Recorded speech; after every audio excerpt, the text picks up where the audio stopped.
sama question moo ci war a topp comme bu rafet nga traité léegi macha allah man nag personnellement maa ngi gërëm Nasir ndax Nasir moo sabab li yëpp yàlla na yàlla fay Nasir yi te génne ko ci wahhabisme léegi cheikh bi man damay laaj sax est-ce que asar beene jarul ñu koy wéral parce que déggee naa ci bi nga koy wax ni Abdullah ibn Mas'ud dafa ne man dinaa leen garantil seeni jëf yu baax kon ndax mindeef mooy nangu jëfi mindeef mooy sama question bi. déedéet loolu du nangu de loolu warlu la mooy li ñuy yéefarloo sufiyanke naan sëriñ bi warlul na la aljanna sëriñ bi warlul na ma man sëriñ bi warlul na ma ne lépp lu ma defati yàlla daf koy nangu sëriñ bi Abdullah ibn Mas'ud mu ngi ni damaan la maanaam inni fa ana taaminun man garanti warlul naa leen voilà garanti naa leen ko dafa yéeme sëñ bi léegi ñun xadis bi wax dëgg yàlla suñ ko wéralee amuñ ci problème moo tax sànq ci commencement ma ne leen suñ bëggee mën nañ koo wéral parce que boobaa man am naa lu ma ciy soxla lu bare bari loo xam ne moom salafi bi ba àdduna di tukki du ci d'accord ak man xalaatu ko wallahi allez-y Seydi. ok am na maa ngi beneen macha allah maa ngi beneen xam naa day gën a duggaale foofu sax affaire yi gën a mën a enchaîner macha allah waaye daal ala kulli xaal li nga wax sànq am na solo lool mais léegi gannaaw personnage boo xam ni nii la mel ni nga ko traité nii muy lu am solo léegi ñu jël 300 dat koy favoriser ci islam ji ba di ko jàng fu ne ba 300 boobu xaw ñoo xañ ñetti xam-xam yoo xam ne day mel ni dafa am solo lool ci àdduna bi lu mel ni riyaadiyaat mantiq logique ak lu mel ni falsafa nga xam ni àdduna bi dañ koo soxla nga xam ni démb sax bi yéefar boobu dikkee man bi may jàmmarloog moom yaakaar naa ne yooyu ma ci xawoon a génne tuuti léegi personnage bu mel nii nga xam ni day mel ni moom boo koy xool day tax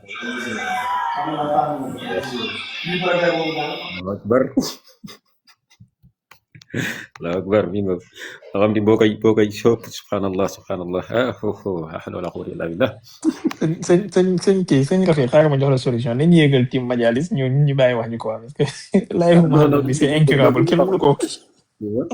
yi ñu taxaw moom bii du dugg moom faaw mu dugg ba pare mun na ñàkk fi mu nekk nii non daa am ñoo xam bu ñuy yéeg quoi seen micro dañ koy yéexati quoi bu ñëwee sax dañ nekkoon ci seen fam coow yooyu loolu lay demee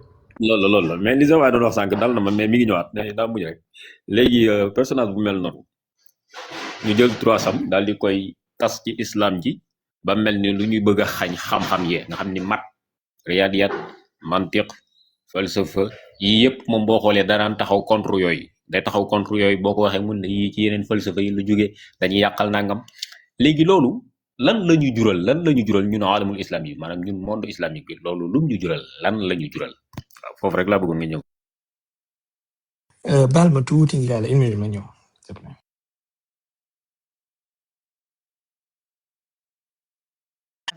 balaa sëriñ bi di ñëw ngir yàlla góorgóorlu leen ci wéral asar bi man asar bi ñor na ma de wéral leen ko waaye ngir yàlla. waaw dinañ ko wéral de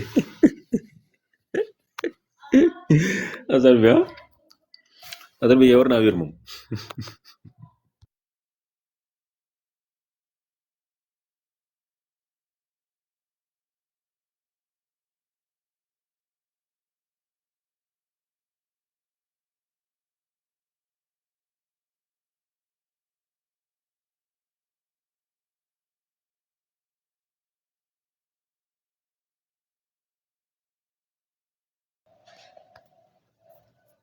لا إله إلا الله سبحان الله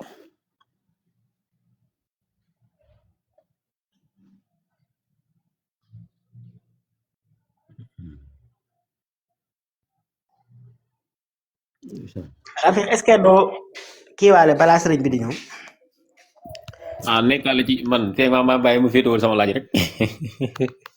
yow ko yaa war a ñëw. salaamaaleykum Rafi.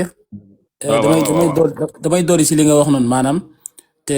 personne boobu dañ koy jël yëkkati ko teg ko ci kaw nit ñi mu mel ni koo xam ne dañ maanaam moo tiim asamaan daal. parce que comme domaine yu bëri yoo xam ne foo dem rek maanaam cuuj na fa càpp cuuj fii léegi bu ko defee nag kooku moom la ñuy jël yëkkati ko di ko teg ci kaw nit ñi. te yu ci bëri maanaam dafay yàqal ñu bëri parce que sa xel dootul dal ndax bind na ci boo ne imita mi bind na ci nangam rek da ngay yaakaar ni kii maanaam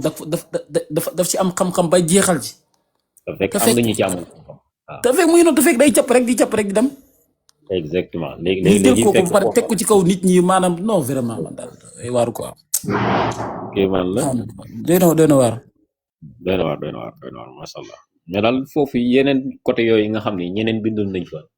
domaine yooyu ñooñu fa bindoon ana seeni turaas ñoom ana li ñu intaaj ci xam-xam li ñu produire ci xam-xam anam fu mu nekk ndax ñu ngi koy jariñoo exemple alxuwarizmi ci mat ñun ndax ñu ngi koy jariñoo ñun jullit ñi ndax xoolewuñu ba ñeneen jël ko jariñoo ko jafe-jafe la Ibnu Sina ci médecine anamu ndax ñun jullit ñi ñu ngi koy jariñoo ndax xoolewuñu ba ñeneen jariñoo ko doy na waar waaw rajo bi Cheikh bi doon tudd sànq foofu daal naa bàyyi bu Cheikh Baye ñëwee rek daal dugg foofu incha allah ni xaar ko mu ñëw incha allah ñëwee rek dugg foofu incha allah. damay bëgg moom moo koy laaj damay bëgg di organiser laaj yi noo xam ne bu ci duggee rek du taxaw day sar dem. wala laaj dañ koy placé yow moom comme li ñu wax rek dañ koy placé day ñëw rek dugal. dañ koy dugal boo xam ne day taxaw yi dem ay waay. salaamaaleykum. salaam wa rahmatullah. voilà léegi kii lan sañ ak fiq li nga doon wax Ibnu Taymiya lim ñu xañ noonu ak li mu jural l'islam ci ay xasaayir xam nga borom xam-xam boobee bindoon maada xasira al alam binxitaati muslimin wax dëgg bu ci boole woon par exemple afkaar yi nga xamante ne ni moom mooy yóbbee xusraan googu noonu man tey par exemple su ma ci doon bind wala ma ci doon def xëy na benn conférence wala mbir moo xamante ne taarix dina ko desal damay commencer ci du rek guerre yi ak invasion yeeg attaques yi nga xamante ne externe la mais dafa am ay afkaar yoo xamante ne ñoom ñoo jur jumud fikri bi jumud fikri pour ñuy sama mas gi déggul arab mooy stagnation de pensée ak stagnation intellectuellement ngeen stagné wu ci benn affaire di débattre sur le sexe des anges ak yooyu maanaam afkaar yooyu noonu nga xam ne ñoom ñoo jur loolu noonu ba nit ñi di débattre ci ay futilité nit ñi di concentré wu ci attaqué wante seen biir wala di wax li nga xamante ne moom mooy jëmale l'islam bi kanam ak li nga xamante ne mooy jëmale communauté bi yëpp kanam Ibnu Taymiya malheureusement dafa am part bu rëy ci loolu à la fois ci araamal ak attaqué gi mu attaqué yenn xam-xam yi nga xamante ne ni nit ñi soxla woon nañ ko lu mel ni mantiq lu mel ni physique ak chimique lu mel ni philosophie ak yeneen yu dul yooyu mais malheureusement ñi ko ci toog bàyyiwuñu ci xel en fait jàpp nañ ne rek ku doon défendre xam-xam la ku doon défendre diine la mais yemul ci loolu ba ci riyadiyat yi muy mathématique am na ay borom xam-xam yu daan jéem ñu mel ni ñu ñëw ginnaawam ñu daan jéem a def ay corrélation ci yenn aaya alxuraan yi ak mathématique ak métaphysique ak yooyu mais Ibnu Taymiya dafa ñëw boole leen ñoom ñëpp yéeferloo leen lu tax loolu ak ban njëriñ la jur moom bi mu leen yéeferlooyee lan la indi à la place xoolal ku mel ni astrophysicien bu mel ni al-Biruni mi ma fi tudd sànq xëy na nii war na salafiste booy tudd turam mu xam ko et pourtant bokk na ci boroom xam-xamul islam yi gën a mag ci jamono bal sax ci jamono yépp ba tey jii ba fii ñu toll soo demee ci Vienne ci Autriche di nga fekk statue buñ ko fa defaral parmi d'autres statues ndax dafa am part bu rëy bu mu indi ci évolution wu doomi aadama ak évolution wu science xoolal bokk na ci njëkk su nekku ne moo njëkk calculer surface su suuf si surface su terre bi ak saxal ne suuf si nekkut lu plat boo gisee résultat wu liggéey mi mu def daanaka njuumte li mu ci def xëy na erreur de quelques dizaines de kilomètres la parce que mu ngi trouver ñaata la trouvé te woon 6000 et quelques kilomètres carrés en tout cas tey jii suuf si yaakaar naa 6300 et quelques la su ma juumul may leen ma tuuti ma xool damay bañ a jum ci chiffre yi.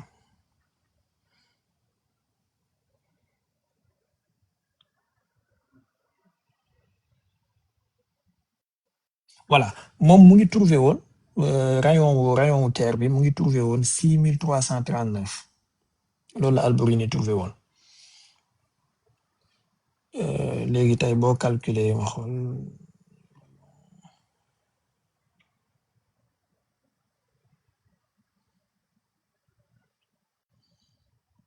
tey rayon wu terre bi mu ngi nekk ñaata mu ngi nekk 6371 kilomètres 6371 6380 selon certains léegi si xoolal nit ku dund ci siècle bi Albouri dund mu mën a trouver rayon wu terre bi à quelques dizaines de kilomètres près amul woon ordinateur amul woon satellite amul woon intelligence artificielle amul woon dara ci yii nii yépp mu ngi judd ci 362 de l'hégire 362 maanaam jamono ñoom Tirmizi jamono ñoom Nasaa'i jamono jooju la ñoom Ibnu Maaja pendant ce temps moom muy trouver lii ak di def liggéey bu rëy bii ci trigonométrie ak yooyu am na ñoo xamante ne ñoom ñu ngi concentré woon ci yéefeerloo seen moroomi jullit diw Mu'tazili la yéefeerloo xanaa bi la Baghdadi il a fait ce travail ba tey mu bàyyi lekk bu rëy bii malheureusement jullit ñu bari xamuñu ko di nga gis koo xamante ne nii jàng na ba am doctorat xëy na wala master il va te parler de Ibn Taymiyyah matin midi et soir il va te parler de Barbahari il va jamais te parler de Al-Biruni il ne sait même pas qui c'est sans parler de ñoom Jaabir ibn Hayyan ak ñoom Xawaarizmi léegi Ibn Taymiyyah bi mu ñëwee dafa jël ay flècham façon nit ñu mel nii nga xam ne dañoo indi apport bu rëy bii ci l'islam ak ci humanité tout entière ñoom la jublu leen wax ay flècham daanaka genn wala gis ñoom yéeferloo na leen bàyyilu leen dara ñoom Ibnu Sina ñoom Jaabir ibnu Hayyan ñoom Xawaarizmi Ibnu Taymiyyah bàyyilu leen dara ku ci nekk am na lu mu la jam à contrario ñan lay màggal ñan lay tam jiit des majalisiens comme moom ñoo xamante ne ni ci yoon bu mu nekkoon lañ nekkoon ak ci façon yam doon doxee alors lan la jugal jullit ñi mooy ñi ko topp ñëw nañu foog ne loolu mooy sainteté loolu mooy diine loolu mooy orthodoxie diine ji parce que il a présenté son travail comme tel que ne il faut ñu dellu ci orthodoxie bi bàyyi yi nga xamante ne ni yu ñu sos la donc ñoom pour dellu ci seen soi-disant orthodoxie boobu noonu il faut qu'il devienne littéraliste mooy ñi nga xamante ne ni zaaxiru texte bi dañuy jël amul taawil amul dungu fii sew fii ay mantiq fii falsafa fii amul texte bi daal nee na yàllaan ci kaw point à la ligne texte bi nee na yàlla day wàcc amul xalaat yow soo nekkee di ci xalaat di taawil sax yow yéeféer nga wala mu'attil nga wala nangam nga yàlla dafa am tànk bilaa kayfin yàlla am na ginnaaw am na wet bilaa kayfin yàlla am na oom am na dojoor bilaa kayfin yàlla am na baaraam am na loxo bilaa kayfin maanaam littéraliste yi ñooy def noonu en fait te loolu c'est en partie l'œuvre de ce gars-là muy Ibn Taymiyyah mais avant lui am na ñu ko gën a dof xëy na moom daf cee gën a siiw rek ak peut-être man jàpp naa ne lii nag li may wax ni man la engagé li tax yàlla def benn certain xabul ci liggéeyam sax ba tax mu am ñu ko topp mooy quelque ruuxaaniyaat ak tasawuf bi mu amoon ci benn pàcc ci mbiram yi ndax danga koy fekk ñu naan da daan tudd yàlla da daan wéet da daan xulli ay bëtam ci asamaan di wér de nangam façon voilà kay fiyaat yu ndawaan yooyu nga xam ne xëy na maa si ñoom rafet yi xam nañ ko yooyu nga xam ne ci kàggu yi lay nekk ak yooyu ñuy def ginnaaw fajar ginnaaw tàkkusaan xëy na yooyu mu daan def saxoo ko te taalibe yi xamuñ ko woon yooyu yooyu saxal mbiram may ko baqa bi ci kaw suuf sew bu rëy laay wax ni nag comprendre qui pourra mais am na ñu gën a kannasu Ibnu Taymiya maanaam Abu Ya'la Ibnul Farra soo ko liiree moo gën a kannasu Ibnu Taymiya téeméeri junne yoon kooku beneen phénomène la ci phénomène yàlla yi ñoom Ibnu Zaghun yi soo leen liiree sëñ bi ñu gën a dof Ibnu Taymiya téeméeri junne yoon liñ sañ a wax Ibnu Taymiya sañu ko wax am na ci ñenn ci dof yooyu noonu ku la doon wax ne maanaam laaj ma lu la neex ci yàlla ma melal la ko ba mu des sikkim beeg awra xam nga ñi sëñ bi dañoo c'était des cinglés full option seetlu la mais bon ñoom seen mbir boole wuñ ci woon ruuxaaniyaat ñoom xasaawatul qalbi boobu rek lañ àndaloon ak di wax seen waxi doom mais kii nag moom dafa am ab muus gu nekk ci moom daf cee boole woon quelque ruuxaaniyaat ak quelque awraad ak azkar voilà léeg-léeg mu dugg xalwa léeg-léeg mu dootu def riyaada ak yooyu moo tax yàlla def benn barke bi ci liggéeyam di lekk liggéey bi mooy loolu dëgg na ay kii alors problème boobu continuer di topp jullit ñi ñu commencé di bàyyi li nga xamante ne moom moo defoon seen âge d'or li nga xamante ne moo leen joxoon majd li nga xamante ne moo leen joxoon faxr ak rifaatu ñu continuer topp littéralisme bi ba delluwaat ci inxitaat bi nga xamante ne ci lañ nekk maanaam tu vois quelqu'un il va te dire au lieu ngay defar vaccin jëlal sawu gileem nga naan vous voyez un peu maanaam tu vois quelqu'un il va venir discuter ak yow ci ne ndax boo lekkee yàpp gileem da ngaa war a yeesal njàpp ndax yàpp gileem lekk ko dafay yàq njàpp te yàpp ginnaaw moom du yàq njàpp vous voyez léegi on va passer du temps à discuter sur ça laissant les choses les plus extraordinairement importantes de côté boo ko waxee ñu ne la yéeféer na ñoom Ibnu Xallikaan ak ñoom kii la ilaha illallah borom Ibnu Xallikaan mooy borom Wafayatul Ayaan ñoom Ibnu Shakir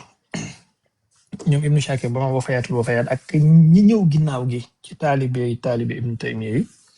ñu topp Ibnu Taymiya ak ñoom Zahabi ci façon manha boobu noonu malheureusement ci seen tarajim yi da nga ko ciy gis finalement c'est devenu ñi ñuy tamjiit mooy les majalisiens à l'époque dañ daan màggal ñi nga xamante ne ils étaient des hommes de science des hommes de lettres des hommes d'intelligence ñoom maanaam méritocratie ak excellence lañ daan kii récompenser di bind ay shi'r ci ñoom ak yooyu mais bi ñu ñëwee ba Ibnu Taymiya ak Hanabila lay def seen liggéey bi c'est devenu téere tarajim yi ki ñuy gën a màggal di ko gën a takkal ay wisaam di ko gën a takkal ay alqaab mooy ki gën a nekk majalisien ci ñoom majalisien nag ci côté bu négatif bi laa ko kii waxuma ok maanaam au sens péjoratif du terme quoi ki gën a nekk un dingo ki gën a nekk un vide d'esprit koo xamante ne ab salafiste pur la pure espèce kooku la ñuy gën a màggal tuddee ko cheikhul islam akbarul kabair bil nu mu tuddati awxadu asrihi waxidu dahrihi faridu nangam ak nangam yooyu lañ koy takkal ba nga xamante ne yow soo ñëwee di lire tarjama kooku automatiquement da ngay sentir mais da ngay waajal lox parce que pour yow yaa ngi lire tarjama benn xutbu zaman bu mag a mag fekk ki ngay lire benn majalisien wu jamonoom la bu doon waxee waxi dof yaa ngi comprendre est-ce que maanaam tey ku mel ni Barbahari par exemple soo jëlee tarajim yi ñuy def ci moom ak niñ koy màggalee naasiru sunna qaami'ul bid'a nangam cheikhul islam fi waqtihi kaza kaza da ngay am impression que benn xutbu zaman moo taxaw sa kanam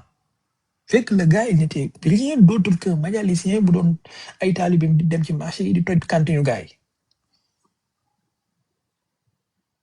mais xam nga suñ la ko présenté de cette façon là mais boobaa benn rafiqul kitab ngay gën a fonk ci moom parce que pour yow rafiq mooy wax lu gën a tegu alors loolu daf ñoo topp ba tey comment tey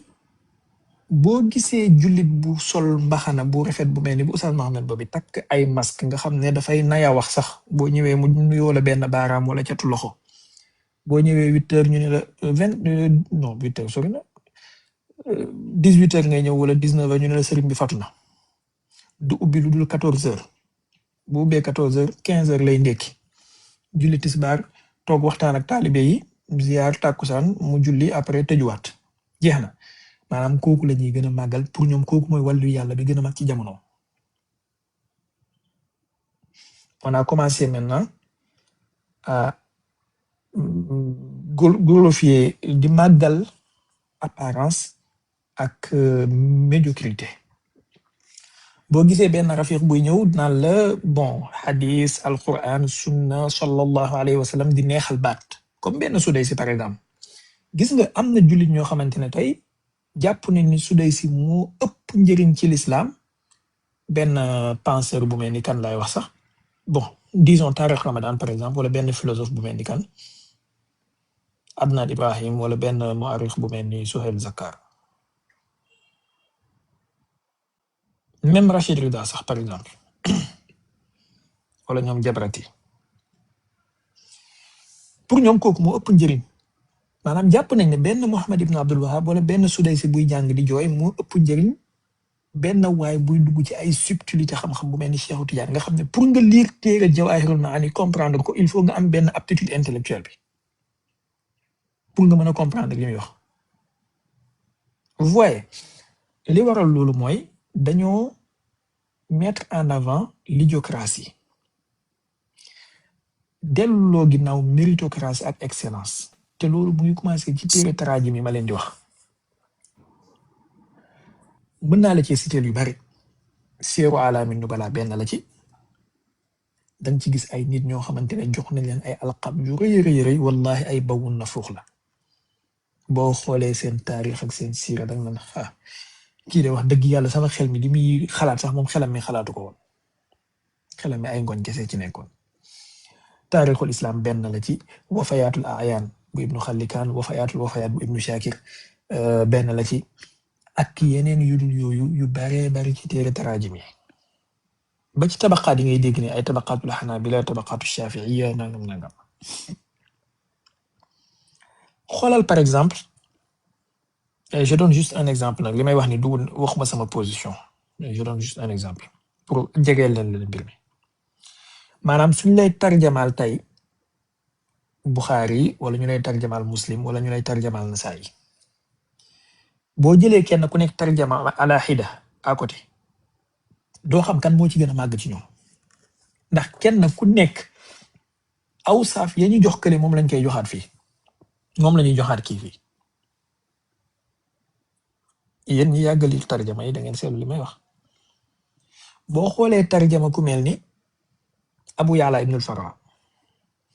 nga xool tarjama ku mel ni Barbahari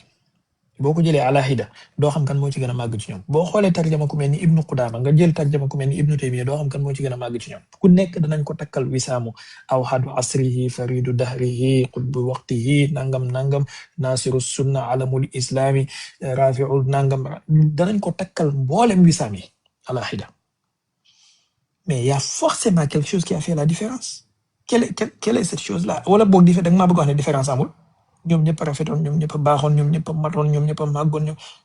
yaa axi on sait tous que c'est pas la même chose ñun ñuy dund tay jii ñii rek yemuñu kenn ku nekk am na fu mu mënee am na fu mu tëlee voilà ay Muhiddin Nasiruddin Alamuddin yooyu nga ci dégg Imaduddin xoolal taalibi Ibnu Taymiya yi Shamsuddin Az-Zahabi Imaduddin Ibnu Kasir yooyu ngay dégg ay Imaduddin maanaam ponki diine ji kenn diine ji sëñ bi problème bu mel ay Shamsuddin jant diine ji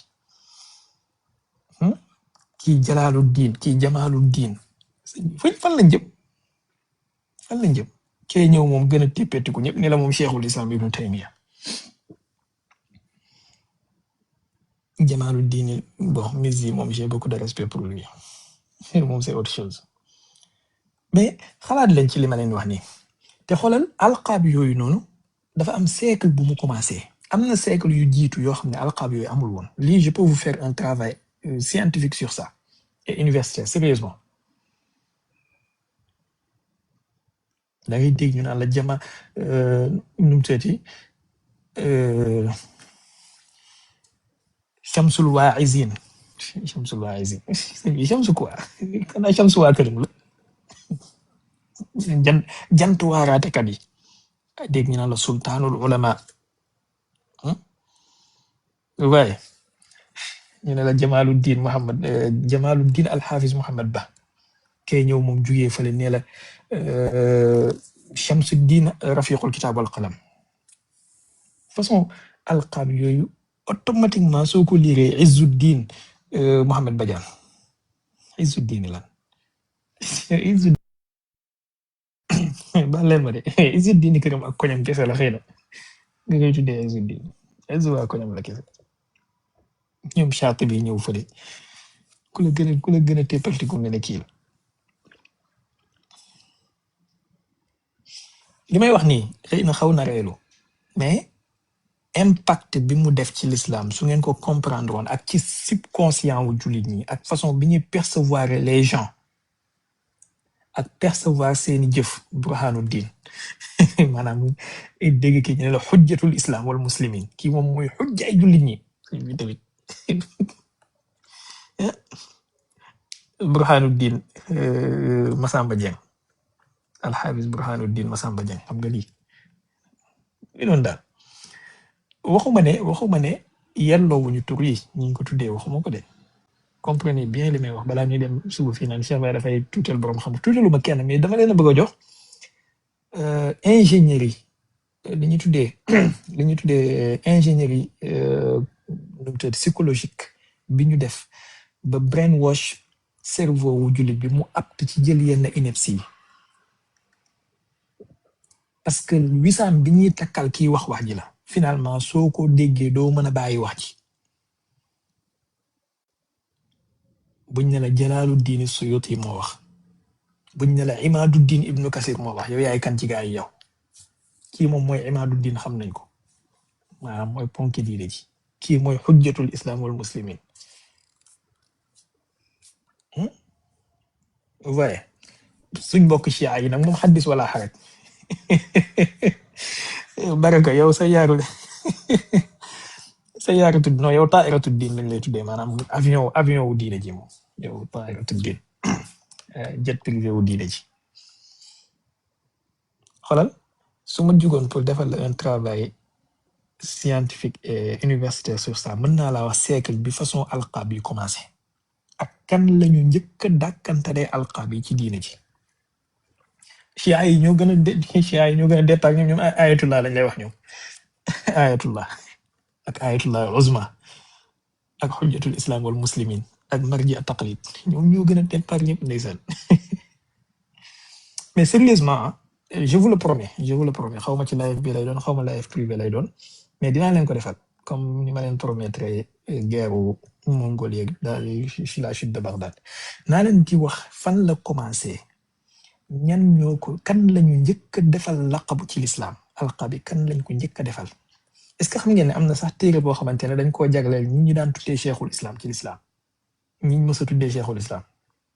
du ma tudd turu téere bi ndax xam naa ne am na ñu ko xam ci yéen mais am na ñu ko xamul ñu ko xamul dama leen koy jaay mais am na téere bu ñu jagleel ñaata nit lañu mës a tuddee cheikhul islam ci taarixul islam ak kan lañ ko ci njëkk a tuddee da ngay gis affaire bi chronologiquement voilà ak kenn ku nekk lan la def bañ tuddee ko voilà Nasiruddin nga xoolal nga jékki-jékki gis benn defarkati montre bu tudd Albani ñu naan ko Nasiruddin al Albani xam nga li def laa war a tiital dafa lay tiital defarkati montre ñu naan ko Nasiruddin léegi lu tax boo amee fu mel noonu nag doo gis ku ñëw fii ci live bi tuddee boppam Nasiru Sunna façon bu mel noonu ngay gis xam ne ñemewul débat sax waaye tuddee na boppam Nasiru Sunna ngay gis benn waay bu jógee fële tuddee boppam Nasiru tasawuf wala sayfu tasawuf sayfu diin am na ñu daan tuddee sayfu diin n'est-ce pas xam ngeen ko jaase diine ji donc voilà je vous promets façon waxtaan bu mel nii ak impact bi mu def ci conscience jullit ñi ak rôle bi mu joué ci valoriser wala jox crédit waxu ay nit ci l'islam dinaa ci def waxtaan incha allah ndax am na rôle bu rëy bu mu joué ci jox valeur waxu nit ki maanaam taqyim waxu nit nga xam ne xëy na su amutoon mandarga woo ñu takkal ko wax ji mën na bañ a am kii boobu noonu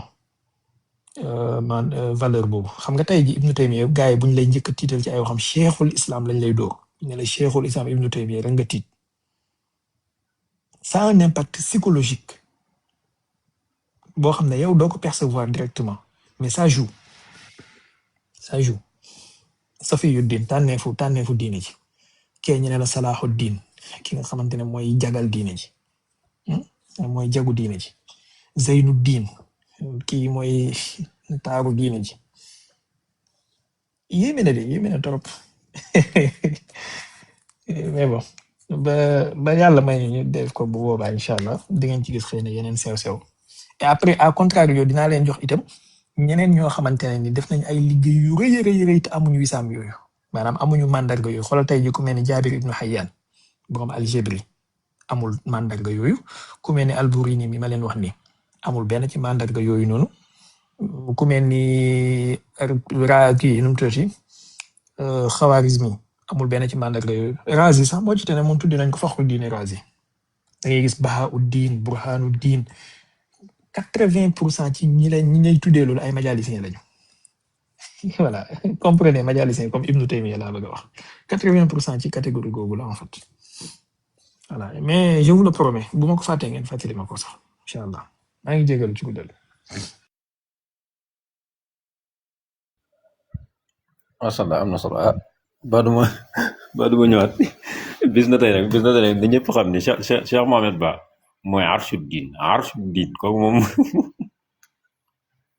Cheikh Mohamed Ba mooy Arsuddin bu dee Cheikh Baye mooy Kursiyuddin mi ngi noonu ñaar yooyu moom maa ko joxe addiya macha allah Cheikh bi li nga wax lu am solo la lu am solo ndax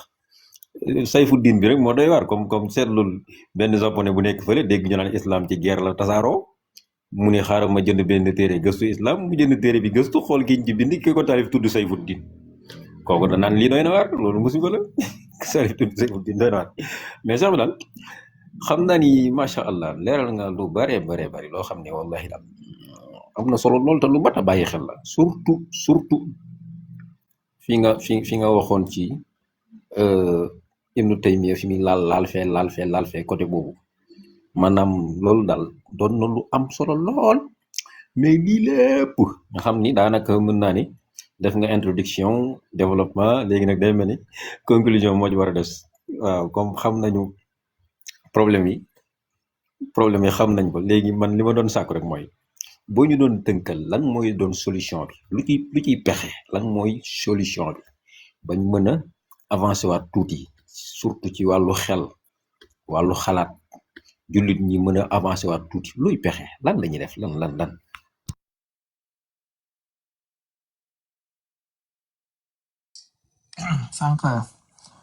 sànq bi may lim gars yi doon bind ci jamono jooju noonu ak jamono yu ko topp di lim ñoom Ibnu Xallikan ak Ibnu Shakir fàttewaale na kii Salahuddin Safadi mooy borom Waafi bil Wafayaat moom itamit téereem bi mën nañ ko boole ci catégorie bii nii Waafi bil Wafayaat mën nañ ko boole ci ñoom Wafayaatul Ayaan ak yu mel noonu ak ñoom Ibnu Shakir. dinaa ngeen notali tamit incha allah dinaa ci def peut-être waxtaan bi ci alminhaj lay doon bi moom ci bibliographie yi ñu bind téere yi ñu bind ci jamono joojee diggante 5e ba 8e siècle téere yi ñu bind impact bi mu am ci saqaafa bi jullit ñi di dund tey impact ni mu façonné suñu culture ni mu façonné suñu pensée ni mu façonné suñu doxalin ak sax suñu conception idéologique diggante 5e ba 8e siècle c'est 3 siècles là incha allahu taala téere tarajim yi ñu ci bind ak téere naqdu hadis yi ñu ci bind ça a façonné énormément de choses ci façon bi ñu dundee tey la plupart mën nga wax ne 75 à 80% ci islam bii ñuy dund tey mouture bi maanaam cuubin gi téere yooyu bokk nañ ci li ko façonné ci ñetti siècle yooyu noonu 5e à 8e siècle parce que ci ngay fekkee xadis boo xamante ne wéroon na ci 4e siècle ak 3e siècle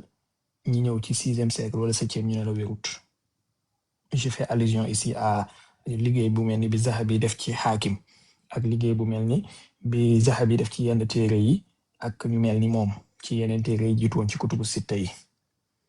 voilà ci ngay fekkee tamit koo xamante ne ni borom xam-xamu jarx yi jiitu woon noppi woon nañ ci moom wala ñu tawsiq ko wala ñu bàyyi ko mu nekk kii ñi ñëw débunker ko maanaam ils ont fait un travail quelquefois de débunkage quelquefois de dénonciation quelquefois de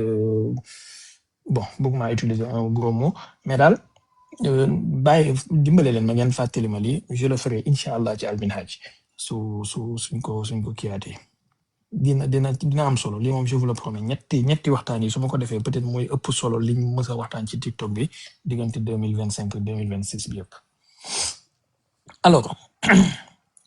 peut-être un jour qui sait ma waxtaanal leen ci 4 siècles yi nga xamante ne ci lañ taalif xadis ummahaatu kutubil xadis yi ak yan rôle la am tey ci suñu dundinu tey ñu commencé ko ci jamono bi ñuy bind Muwatta ba jamono bi Bayhaqi di bind Sunanul Kubra bu Bayhaqi incha allah alors ñu ko bëgg na da ngay ñëw inscrire al minhaj c'est aussi simple te dugut groupe WhatsApp booy ñëw dugg gratuitement voilà wala nga jaar ci Oustaz Mohamed ba nga dugg ci live privé bi boo ko defut li ñuy wax ni yëpp dégg rek nga ci am nga dégg ñu naan waxtaanoon nañ ko ci waxtaanoon na leen ko léegi nan lañ war a def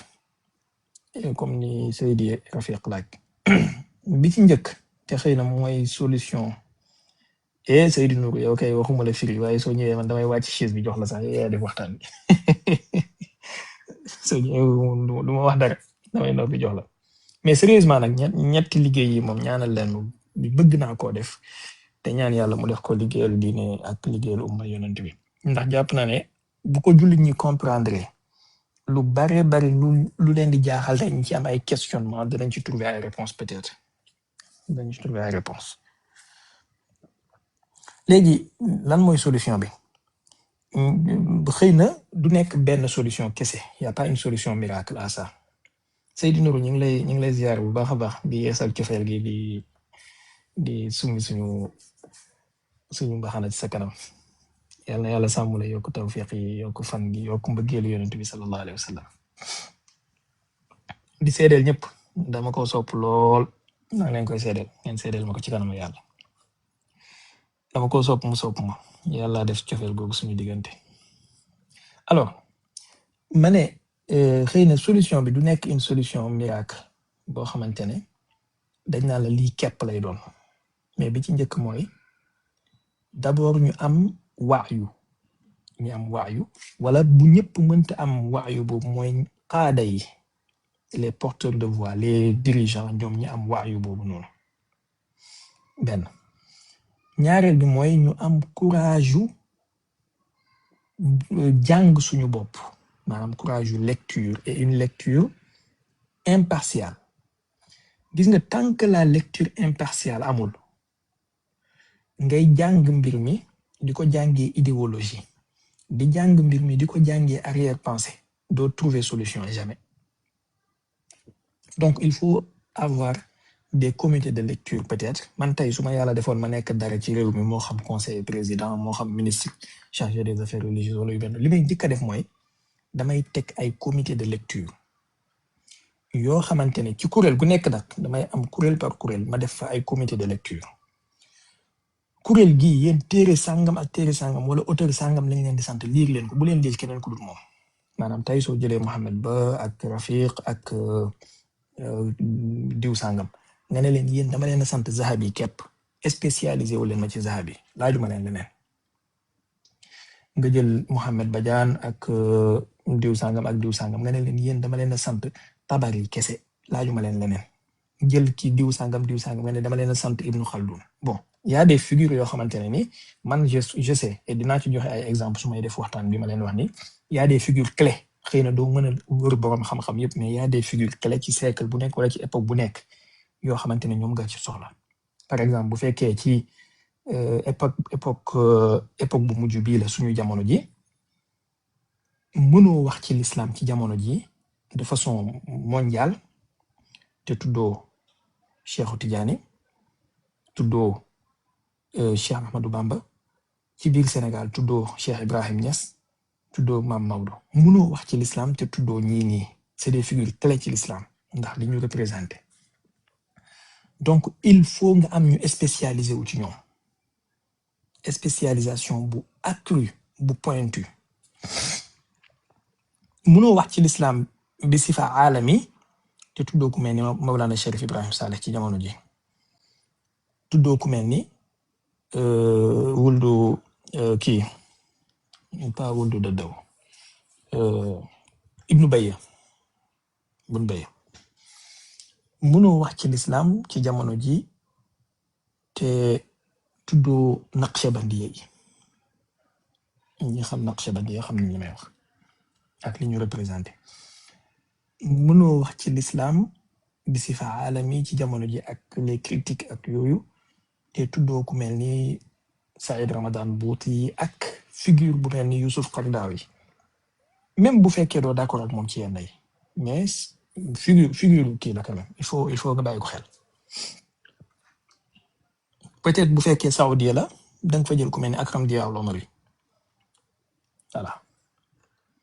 man jàpp naa ne moo ëpp njëriñ téeméeri junne ñoom ay Ibnu Usaymin ñi ñuy wax ne ak ñoom benn base Akram Diallo Lomari ak ñu mel ni ñoom mën naa lu xattaan mënoo wax ci fikr saoudi ak intaaj bi mu def te jëloo ñaari figure clé yooyu noonu mën naa lu xattaan moom mooy borom taarix tashri'il islami léegi première chose bi ngeen di ko def mooy am spécialisation ci ay auteurs yu clé yooyu jël ay figures yu clé yooyu noté ñu xam leen nga jël ay comité de lecture nga xam ne comité de lecture yooyu suñu paree dafa am travail scientifique bu ñuy def ci lu ñuy segg ci seen spécialisation ak li ñu diir noonu yépp ñu résumé la ko ci benn livre bu xam ñaata mujallad lay am wala nangam nga def en tout cas il faut le mettre sur papier. beneen bi mooy forme bi ñuy jàngee il faut ñu changer ko mënul wéy lii lu ma yàgg wax la man bokk na ci li tax sama bokk na ci li forger sama pensée ci doxalinu al-Minhaj ak façon bi ma ciy doxalee maanaam façon jàngalin bii ñu yàgg a def ñun ñëpp ñu jaar jàngalin bu anachronique la boo xam ne daf lay takkal ay erreur su la yàlla dimbalewul nga tinki sa bopp di nga mokkal texte yi waaye doo am xam-xam maanaam di nga am jàng waaye doo am xam-xam il faut façon jàngalin bi changer foofu nag da ngay soxla académicien yeeg pédagogue yeeg yu mel noonu nga xool ban tëralin ngay tëral pour tahsilul ilmi ci anam boo xamante ne bu gaaw lay doon bu indépendante lay doon mais bu défanatisé wu lay doon défanatisé wu nga xam ne nit ki dina mën a am xam-xam ba pare am waayu taarixi am saqaafa ñett yi ànd te lu jafe la mu dajee ci nit mën naa am xam-xam te du am waayu nga gis dana jàng ba mën laa bindal xasida ci ñetti diiwaan yu bokkul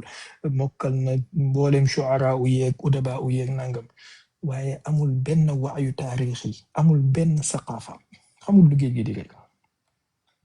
fees na dell ci suñu dëkk yi nit mën naa jàng majalis jeexal mboolem masala yi loo ko wax mu ne la muxtasar wax na Cheikh Khalil wax na ulama yi wax amul benn waayu amul benn saqaafa xam-xam ak saqaafa bokkul xam-xam ak waayu taarixi bokkul léegi nag il faut ñett yooyu ànd pour ñu mën a am une génération de renouveau boo xamante ne au moins danañ am yaakaar ñu mën a ilaaj mën a jàng damm-damm bii parce que vraiment damm-damm am na quand même damm-damm am na xoolal rek suñu mag ñi bon bëgg maa joxe exemple ci ñoom ngir xasaasiyatu mbir mi ñenn ñi dañ koy xoolee neneen mais xoolal bu ñuy bind xoolal waayu bi ngay gis ci ñoom ak saqaafa bi ngay gis ci ñoom am na kenn ci ñoom lu mu lay wax fama nabli yoonan aw la nii noonu markasun bi muhani ilayhim xalli anka xabala maanaam mu ngi lay bindal ci yonent bi waaye mu ngi lay wax ay Karl Marx di la wax ay Napoléon su amutoon saqaafa bu amutoon waayu naka la koy xamee su fekkoon dafa yem rek ci li gaa yi yemoon nu muy xamee ay Napoléon ay Karl Marx lan mooy seen idéologie lan mooy seeni doctrine lan moo leen wutale ak sax le fait que mu xam exactement que ni am na fu ñu wuutee ci seen doctrine yi ba mën leen a distinguer fa maa nabli yoonan aw la lii noonu markasun Lénine, Karl Marx, Napoléon. sëñ bi am nañu nekk fii ci live bi ba léegi ci suñu jamono ji xàmmee wuñ doctrine yooyu noonu suñu laajut oustaz ChatGPT duñ ko xam duñ xam lan moo wutale Karl Marx ak Napoléon ci seeni gisin wala Lénine n'est-ce pas mais moom xoolal jamono bi ñu ko bind mu la koy wax muy wane ne xam na ko te géeju na ci ba pare mu tànn yoonu yonent bi sallallahu alayhi wa sallam moo tax mu ne la yooyu yëpp bàyyi ka nga sànni kitaabun min allahi jalili jalaaluhu jàppal téere yàlla bi donc waayu boobu may wax ak saqaafa boobu lim lay delloo après mooy nga am assise intellectuelle da ngay enraciné wu ci li nga nekk ba tax na di nga nekk tijaan wala nga nekk murit wala nga nekk xaadar nga dem dëkk koo xamante ne moo gën a garaaw ci athée yi su la neexee wala moo gën a garaaw ci bouddhiste yi du mën a changer ci yow un iota benn sikk sàkk su la neexee dëkkal ak moom 134 dimanche soo ko soppiwul moom du la soppi lu am solo laa leen di wax ni auzu billahi min kalimati mais lu am solo laa leen di wax xoolal tey rafiq yow mën nga nekk ak ñi gën a doy waar ci athée yi dàq ci lëntal duñ soppi ci sa xaatir xaala wala kasira mais am na benn majalisien fii su commencé wax ak benn Mohamed rek waxuma la sax athée yi ak yéeféer yi de Mohamed Badiane rek su ko activé les mode LT léegi mu commencé sikk sàkk naan ko man de li jànguma ko woon vous voyez un peu lu waral loolu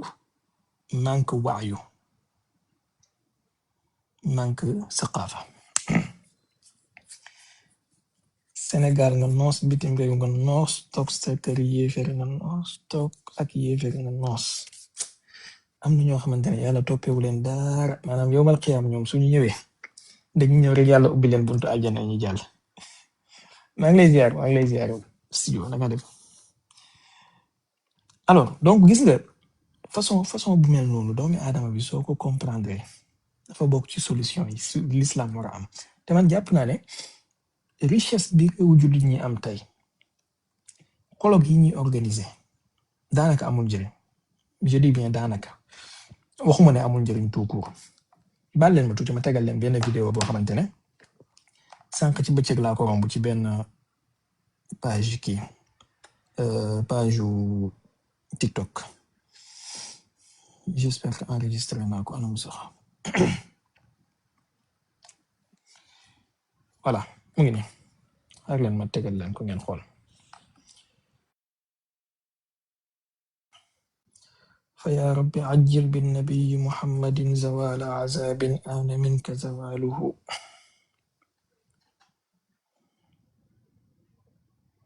fa ya rabbi ajjil bin nabiyyi muhammadin xam ngeen kii n'est-ce pas waa ji nii xam ngeen ko baal leen ma ngeen déglu bon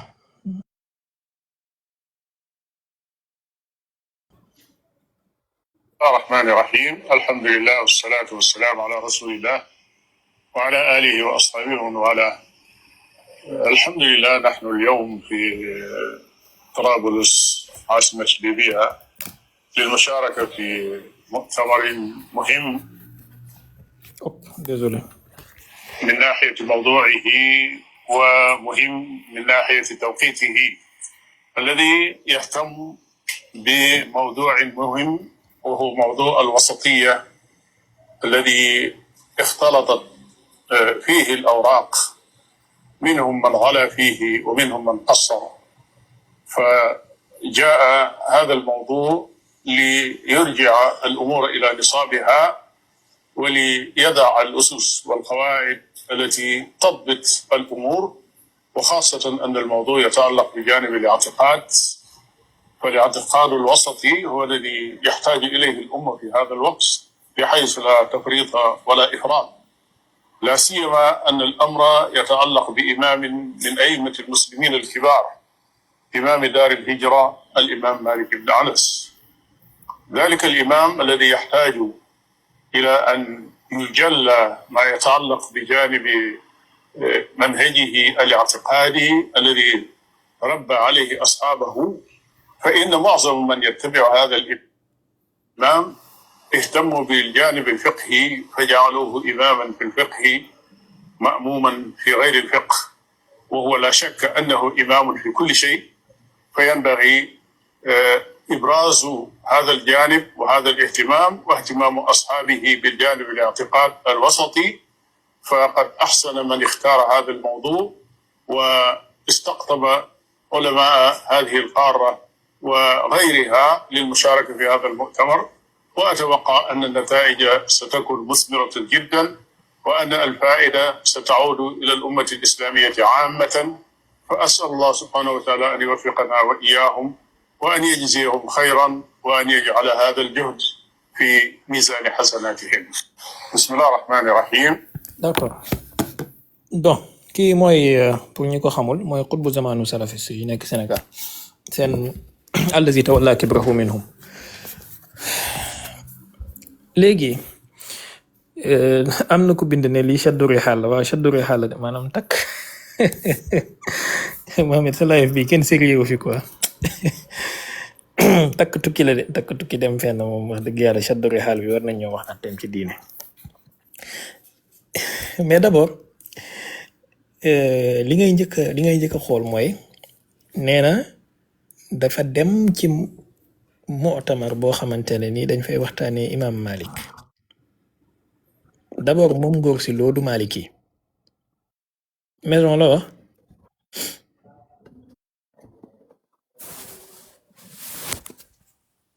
dama ne gis naa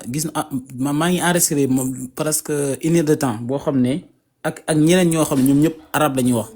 tey gis naa démb laa ko gis nag démb maa ngi ko enregistré sama téléphone sax kii waxtaan bi nga tegoon sànq ne. d'accord macha allah donc mu ngi dem ci benn colloque boo xamante ne ni dañuy waxtaanee imam Malik moom du Maliki n'est-ce pas. Sénégal ñi fi nekk ci ay boromi xam-xam ñu spécialisé wu ci mazhabu Malik nekk fi mais moom mooy def figure de représentant du Sénégal. xam nga lii rek déjà benn problème la boo xamante ne bu toogee ne bu ñu war a lijjanti buñ pare mais bon soit léegi lan la ñuy waxtaanee ci imam Malik en fait ñu ngi waxtaanee mu ne jaanib aqadi au lieu de jaanib fiq yi. ab salafiste bu lay wax ci imam Malik ci jaanib aqadi lu mu lay wax ay imam Malik nee na man zaama anna nangam faqad nangam maanaam képp ku wax ne bidaa bu rafet am na ci diine képp ku wax ne yonent bi matalul faqad zaama anna nabiyya xad xaana risala ak yu mel noonu daal façon waxin yooyu lañ lay wax ci jaanib aqadi ak wàllu istawa ak yooyu. waxuma ne waxtaanee imam Malik amul solo waxuma ne imam Malik du wut figure clé bu emblématique bu ñu war a jàngat. man d'ailleurs su ma doon teg ay comité de lecture bokk na ci ñi may teg ay comité de lecture ci ñoom mais qu'est-ce que ça nous apporte qu'un salafiste parle de Imam Malik? Qu'est-ce qu'il peut apporter de plus? Sincèrement ki lan la mën a indi de plus? léegi façon mu'tamaraat yi ñuy def lan lay jural l'islam moo tax ma ne daanaka amul njëriñ. am na yeneen forme yuñ mënoon a am ci mu'tamaraat yi xaalis biñ ciy dépensé billet avion yi ñuy dagg hôtel yi ñuy jël salle yi ñuy def yi ñu ciy dépensé lépp am na beneen mouture buñ mënoon def buy ëpp njëriñ buy répercuté wu ci musulman bi nga xam ne da nga koy yëg man ma yëg ko keneen yëg ko lu dul forme yi nga xamante ne allahumma lu dul ku mu intéressé wala ku dox ba daj ci doo xam ne sax am na. tey ji xëy na ñu baree bari ci live bi xamuñu woon ne mu'tamar bi am na. man mii sérieusement xaw ma woon date bi damaa dox ba daj ci vidéo bi n'est-ce pas am na ñu bari ñoo xamante ne mu'tamar bi am na ak yeneen yuy xew yëguñ ko. léegi à quoi ça sert di def ay mu'tamar di def ay colloque matin midi et soir di ranger les rapports ak les conclusions ci ay tiroir di ko fàtte te chaque 6 mois wala chaque 2 mois ngeen def ko. amul njëriñ sincèrement. léegi kon il faut ñu changer modèle bi. il faut ñu changer mouture bi et loolu dina jur lenn ci solution yi nga xamante ne ni boobaa dina mën a laal le musulman lambda au plus bas niveau du plus haut au plus bas niveau ndax loolu la ñu soxla mais bu dul loolu groupuscule bu nekk dañuy dajaloo après voilà kullu hizbin bimaa ladayhim farihun ku nekk ci sa ruq nekk ci li nga nekk te loolu du jëmale mukk l'islam bi kanam du jëmale la cause commune kanam jamais. am na itam ay boroomi xam-xam yoo xamante ne seeni doctrine il faut ñu replacer ko ci seen contexte historique voilà parce que ce n'est plus conforme nekkatul lu compatible ak jamono yi nga xamante ne ci la ñuy dund wala boog même suñ koy jël ñu jël ko avec beaucoup de parcimonie et de précaution mais bu dul loolu rek du baax.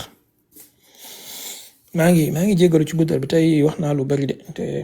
wax dëgg yàlla yéenewu ma ko woon mais bon seen wërsëg la.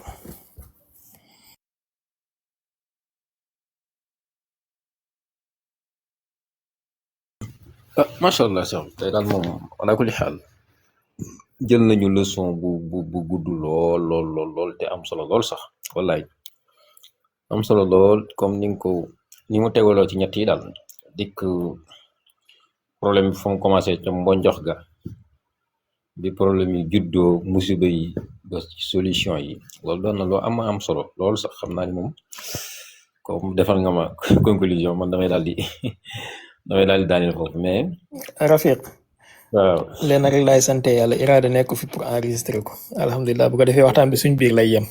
bu du génn. waaw ñu xëyee suba ñëpp fàtte ko. kii man la macha allah mais ala kulli xaal loolu it benn problème la loolu beneen jafe-jafe la ci jafe-jafe yi mooy waxtaan yu am solo yi buñ ko waxtaanee du yàlla fi mu nekk nii day des rek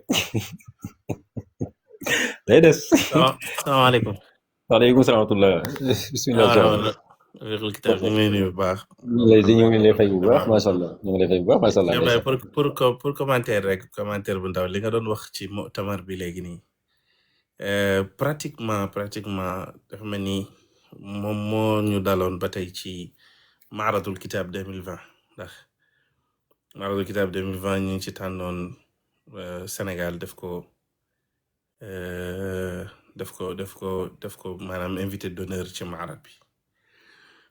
léegi mu amoon ay kii saqaafi yoo xam ne maanaam ay kii culturel benn ay daje culturel yi ñu doon def foofu ñuy waxtaanee adab ak yooyu noonu mais boo xoolee maanaam docteur Lo lañ tànnoon mu nekk def Sénégal jóge Sénégal ñëw ngir utu Sénégal ngir waxtaanee adabu Sénégal yi maanaam al adabu sénégali bi lugati al arabia xawma ndax nit ñi mën nañ dem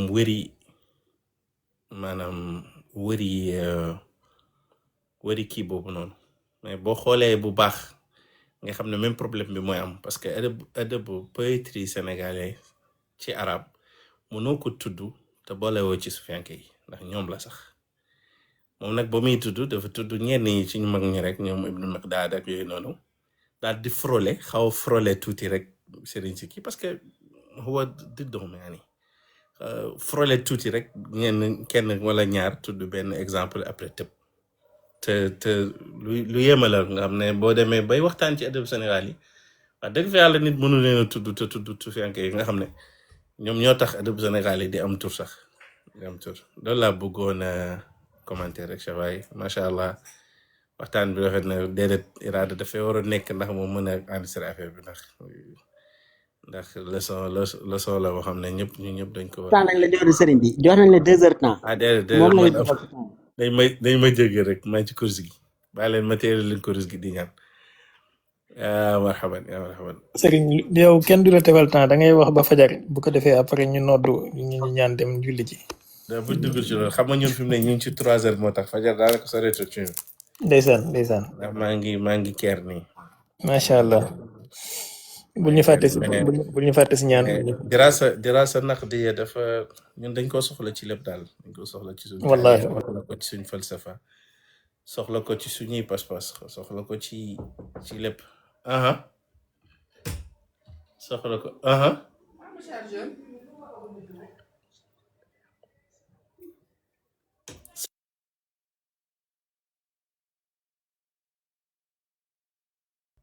soxla ko ci lépp loo xam ne nit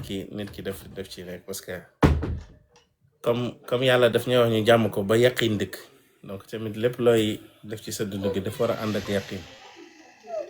war a góorgóorlu daal ba abonné leen